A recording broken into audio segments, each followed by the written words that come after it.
Regardez-le, ce Maduro qui crie victoire dans ce survêtement aux couleurs vénézuéliennes. Ça, c'était dimanche soir.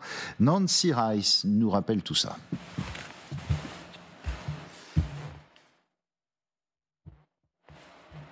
Allons-y. Bon, et ben on le retrouvera peut-être un peu après.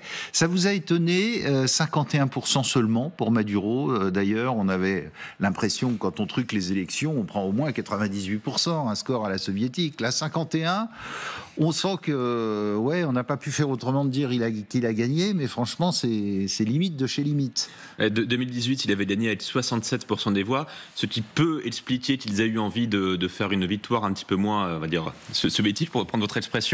Ce serait deux choses. La première est qu'ils avaient quand même la pression des Américains. Les Américains, à un moment, avaient levé les sanctions contre les exportations et le raffinage du pétrole vénézuélien en échange que le Venezuela organise une élection libre et démocratique. Ils ont remis leurs sanctions du moment où, étrangement, la plupart des opposants vénézuéliens, les uns après les autres, ont été mis en prison, écartés des médias pour des raisons assez étranges, par pure coïncidence. Et le deuxième élément qui peut expliquer qu'on ait mis 51, quelque chose % de victoire à Maduro, et que tous les sondages, y compris ceux qui étaient montrés à la télévision vénézuélienne, donnaient une victoire de González, l'opposant principal à Maduro, à plus de 2/3 des voix. Ce serait quand même une remontada assez improbable que de passer à 66% pour Maduro après tant de défaites de les sondages. Donc ils ont mis le minimum syndical comme résultat. Regardez quand même ces images d'une partie de la population vénézuélienne qui se révolte, des statues d'Hugo Chavez déboulonnées de nuit, et puis 2 jours également. On va en voir d'autres. Chavez, qui est le véritable gourou de la révolution bolivarienne. Ça, c'est quand même étonnant.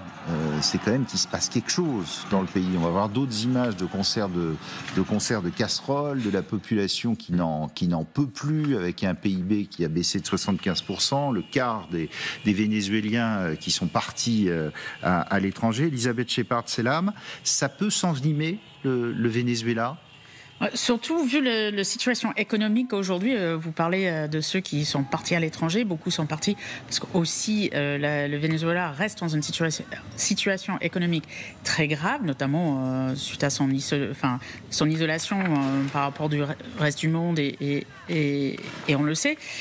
Clairement, les jeunes notamment se retrouvent dans une situation économique et sociale qui est très difficile, et s'ils ne peuvent pas partir, donc ceux qui restent, on voit qu'ils peuvent, ça peut tourner. Après, très clairement, Maduro a, comme on a déjà dit, le contrôle de l'appareil de sécurité, donc ça serait très difficile pour eux, pour ceux qui veulent protester, et on le verra certainement par la suite. Mais l'armée peut pas changer de camp en disant, bon, attendez, là, ça suffit, je pense toujours au colonel portugais, mais l'armée peut pas changer de camp?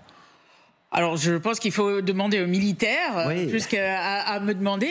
J'imagine qu'ils peuvent changer de camp, mais jusque maintenant, et ça fait quand même, quand on a dit qu'il est sur son 3e mandat, ça fait un moment qu'il a quand même le contrôle sur l'armée. Donc, je pense que toute la hiérarchie a été tout à fait nettoyée.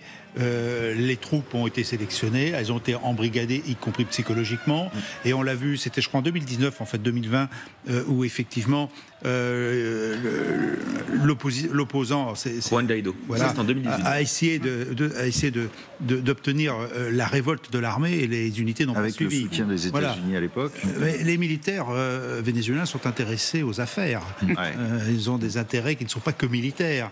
C'est quand même finalement un sorte de cartel, peut-être du pétrole ou de la drogue, je n'en sais rien, mais un cartel quand même. C'est-à-dire qu'on se partage le pouvoir. Et Maduro vient du milieu militaire. Donc de toute façon, il y a un soutien. Maintenant, tous les services de sécurité montrent bien qu'ils sont fiables à date d'aujourd'hui. Maintenant, pour revenir quand même à ces élections, oui, 51%, oui, ça évite de dire que c'est un chiffre trop soviétique, parce qu'il y a une opposition. N'oublions pas quand même que les sondages au Venezuela montraient que l'opposition devait gagner.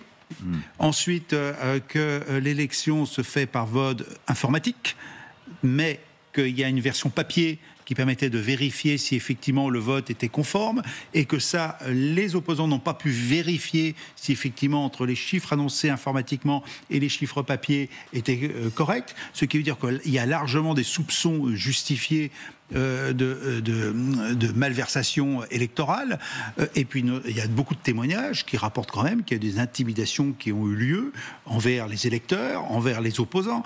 Donc Maduro avait dit si l'opposition passe, ce sera un bain de sang. En plus, il avait dit cela. Donc c'est la totale. Donc en fait, qu'est-ce qu'il y a? Tout était fait pour qu'il reste au pouvoir. La question, alors, est-ce que la foule, le peuple, pourra changer les choses?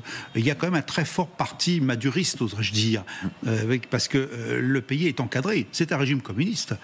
Marxiste, il ne faut quand même pas l'oublier, on peut l'appeler Chavez, mais il est marxiste. Donc il y a un parti qui est derrière Maduro, qui tient le pays aussi. Je parlais de l'armée, comme à Cuba, comme au Nicaragua. Exactement. Donc je vois mal aujourd'hui la population être capable de faire une révolte efficace pour renverser le pouvoir, même s'il y a des images qui ressemblent à celles du renversement de la statue de Saddam Hussein en 2003. Cette population, avec, vous allez le voir, des Vénézuéliens qui osent parler à visage découvert. Hein. Beaucoup n'osent pas. Bueno, triste, decepcionada. Triste, déçu. Vraiment, ce n'était pas ce à quoi nous nous attendions, car nous avions vraiment, je dis nous, car au Venezuela, nous sommes nombreux, nous avions l'espoir qu'il y aurait au moins un changement. Y teníamos la esperanza de que por lo menos hubiese un cambio. Mais je répète, la tyrannie gagne toujours et la fraude gagne toujours. C'est très triste car ils viennent de tuer les rêves de nombreux jeunes pleins d'espoir, désireux de s'en sortir.